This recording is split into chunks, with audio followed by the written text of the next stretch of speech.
Hello, everyone, and welcome to Momentum Monday with me, Emily McHugh, your supercharged coach. And as always, we want to start the week with a bang, with full momentum to give us the energy to take us through the week. So today's topic is all about how to prioritize your priorities. Last week, our topic was how to maximize your fourth quarter, how to maximize the fourth quarter. So if you can get a chance to see that, go back and check that out.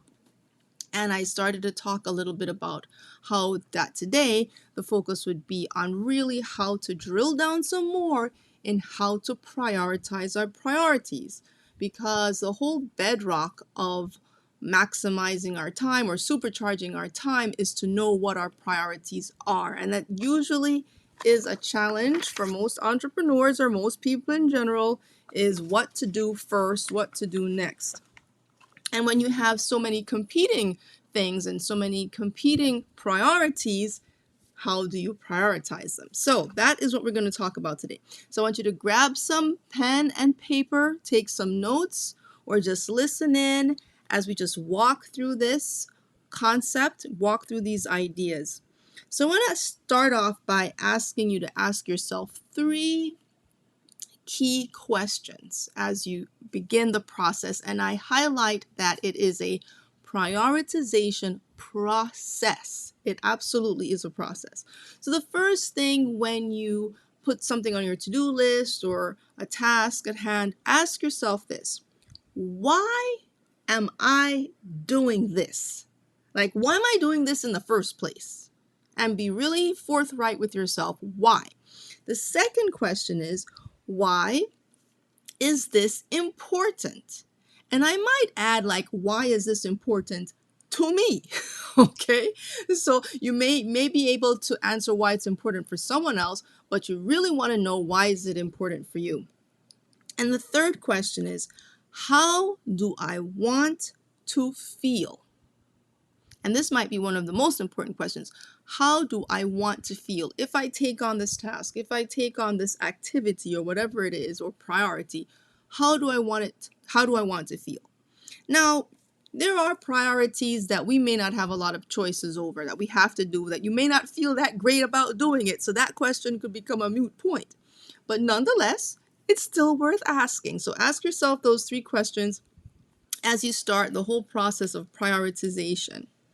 So from there, once you kind of ask yourself those 3 things, then you can go forth with the process with more confidence, clarity, and more perspective, because that's what you want to gain. And I want you to share with me if you concur with this. And I'm going to repeat those questions again. The first one is, why am I doing this? Why is this important? And how do I want to feel after I do it? So now, with your pen and paper, I want you to draw a line down the paper. I've drawn a whole lot of lines down my paper. And I want you to draw a list of all the things that could potentially distract you from your priorities. Okay, these are the distractors. Many things sometimes, basically things that you can't control, you might want to write a separate list. What are some things I cannot control? What are some things that maybe I could control? The things you can't control, some of the life issues that come up, the vicissitudes of life, maybe illness, maybe, the weather, all those types of things possibly.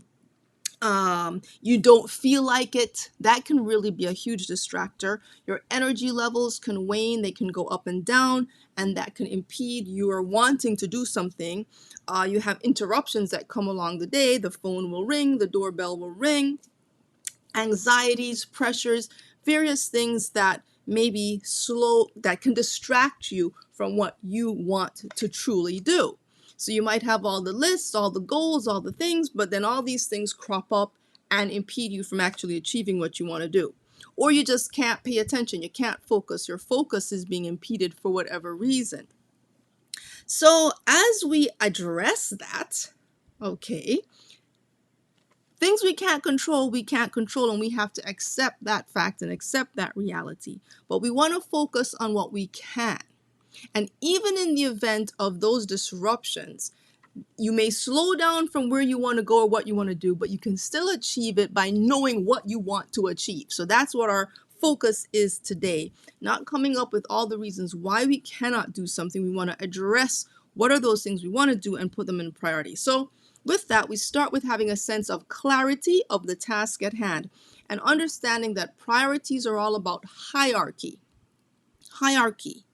and knowing where to put something on your hierarchical list.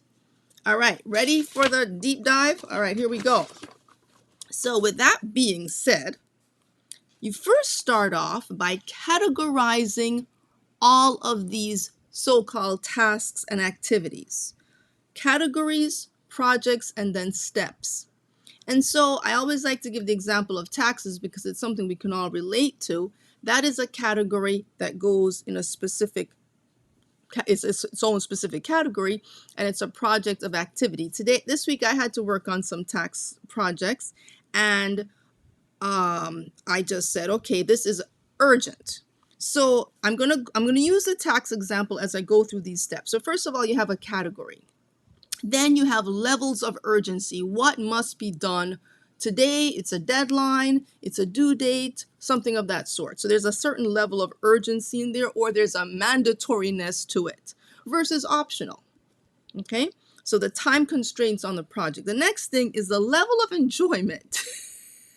I want to do it, I don't want to do it, and kind of, is it something that will move the needle on a bigger project or something else that I need to do? And then the fourth thing is the impact of what I want to do. Is there a long-term impact? Is it a short-term impact? So again, let me just recap this. So these are four key ways of how you approach categorizing or prioritizing. I'm going to make up some words as I go.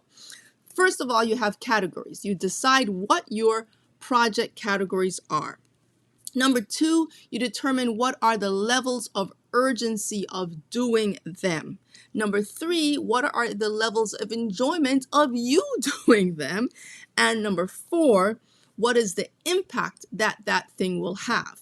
So when I say impact, it's, for example, you set yourself goals, things you want to achieve, and you're like, okay, these three things are really important to me achieving some long-term goal. If I don't work on it today, I won't be able to get where I want to get in the future.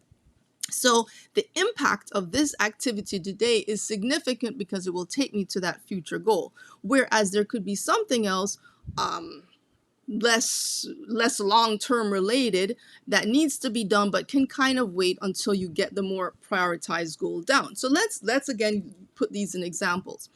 We all have chores to do around our house: dishes to wash, floors to mop, clothes to wash, things to clean, etc. And I think if having a clean environment is important to you, that will always be a priority. But that doesn't have to be the thing that happens the first before everything else you do in your life. So you might say, I'm going to select a day of the week when that happens. Not the day of the week you're going to do your dishes. You obviously have to do that every day. But the point is that you're going to select specific times to do things. The key is, once you've selected that time to do things, don't go and do something else. So let's say, for example, the dishes are in the sink, but you have made an appointment to send an email or to contact a client or to write a special report, but you're like, oh, there are dishes in the sink, so let me go do the dishes. No, the dishes are going to be done at a certain time when you already predetermined they would be. Right now, you're going to do this particular thing. And I think that's what happens when it comes to competing projects and competing activities, is that we get distracted by the other thing that we want to do or the other thing that needs to be done. One of the key tips I could give you in prioritizing your priorities is to forget every other priority and focus on the one priority you have at hand. And let's going back to the taxes, in order for me to kind of address the tax project I was doing, I had to ignore everything else. Everything else had to not exist while that was done. And when that was done, clear the plate, relieve my mind of that, go on to the next project that can now absorb you for a certain amount of time. And truly, it does require discipline to have priorities. I'm not going to even sugarcoat that. It is a must. It's something that you need to have. But one of the things that allows it to be more palatable is to build buffers, building buffers into your process, so that if something runs over or something takes longer than you anticipated, it won't like totally derail your schedule, because you kind of plan for that.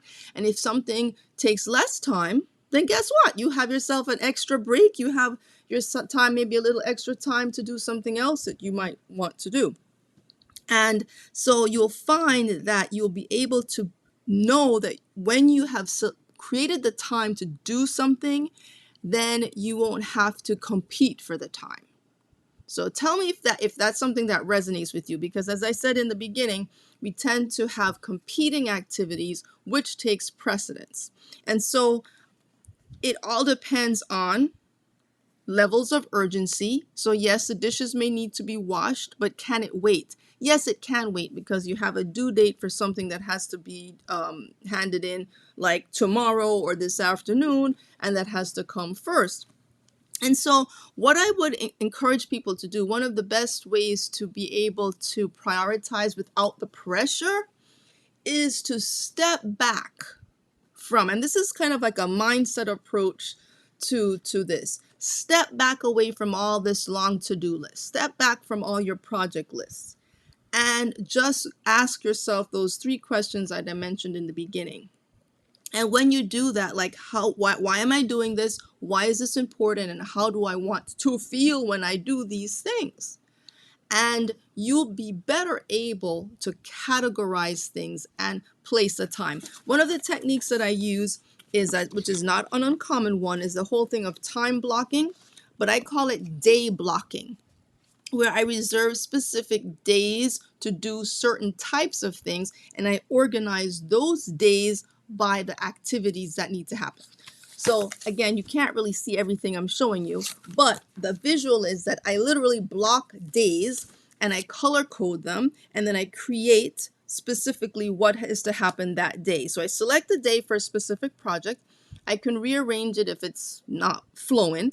And then as I said, I use a color code and I plan for each day and what are the specific slots that need to happen on a given day. So for example, we know, like, for example, with social media, we talk about batch days and having a batch days, but a lot of people don't understand how to batch, what to do on a batch day. So you could divide the day into a brainstorming section, thinking of themes of things that I want to talk about. Like today, I want to talk about how to prioritize your priorities. So I'll brainstorm some ideas. Then you can come up with themes for like maybe a month, or like on my Instagram page, I'm doing a whole the theme of the month is imagination. So all the posts have to do with using your imagination, building your imagination, and then you start to think of captions that kind of can speak to that concept, and then you set the time to actually create posts, whether you want to do them in a day, come up with 10 post ideas or 3 post ideas, whatever. You have to find your own rhythm, and then you're going to work on how you're going to schedule them. So different people will do things differently. They may say, you know what, I want to come up with my theme for the whole year in one day and sit down and work through that. Somebody may say, I want to focus on the week, the month, the quarter. That's for your own flexibility. But the important thing is to realize that there are different ways you can do it, and you have to customize it for what works best for you. I can share tips and ideas of things that work for me, but ultimately you have to decide what works for you. Another type of day that I like to reserve is a day for metrics, to review metrics and benchmarks and numbers, and that's another topic I will dive into more in the future, so stay tuned for that. But what this allows me to do is to really plan. Product development for my Kasori products. You know, we have product development days where we're focusing on design, we're focusing on sample process, the timelines of production. So that's a whole other set of tools. And then I have what I call my infrastructure day, which tends to happen a lot on Fridays, where I deal with all the things that come in the mail, like whatever notices came in, bills that came in. I will open those one day of the week and just throw them to the side until the end of the week, and I look at them then. If I have technical issues, stuff with the website or some kind of internet thing or more technical tools, I will deal with them on that day. So this is a way to kind of divide, prioritize, know that you have a time slot and a place to put everything, and that you know nothing will fall through the cracks, and you are able to shift around the priorities sometimes if necessary. But having a place to put everything certainly allows you to prioritize your priorities a lot better. So I want you to let me know if this is helpful to you. And I want you to stay tuned as I share more about planning and more planning. And next week on Momentum Monday, I'll be talking about answering some of your more pressing questions that I receive. And so stay tuned for that.